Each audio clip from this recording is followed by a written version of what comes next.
Gary Allen Hinman was born on December 24th, 1934, in Grand Junction, Colorado. He was the oldest of three children and his parents' only boy. Gary grew up in Fort Collins, Colorado, and performed well in school. He played multiple instruments such as piano and accordion, and was also part of his high school's debate club.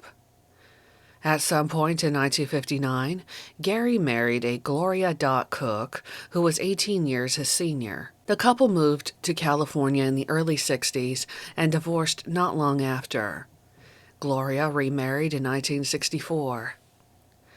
Gary graduated with a degree in chemistry and attended UCLA to attain his PhD in sociology.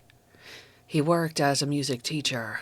At some point, Gary befriended various people within the Manson family, allowing them to crash if they needed a place to stay.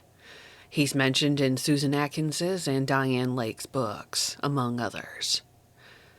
On July 25, 1969, Charles Manson sent Bobby Beausoleil, Mary Bruner, and Susan Atkins to Gary's house in order to extort him of assets and or money. Because, well, they believed that Gary was wealthy and may have had an inheritance. Some sources state that they wanted him to join the family. Gary refused to give them anything. This resulted in Manson being called over, who sliced Gary's ear with a sword. They held Gary hostage in his own home for 3 days before he was stabbed to death. After his death, either Bobby Beausoleil or Susan Atkins made a paw print on the wall and wrote "Political Piggy" in Gary's blood. They then took his cars. On July 31st of 1969, police went to his house and found Gary's body. On August 6th of 69, Bobby Beausoleil was arrested after being caught driving one of Gary's cars. Beausoleil was later found guilty of the murder of Gary Hinman and sentenced to death.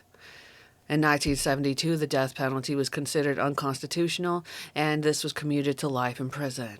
Gary Hinman is buried at Rosebud Cemetery in Glenwood Springs, Colorado.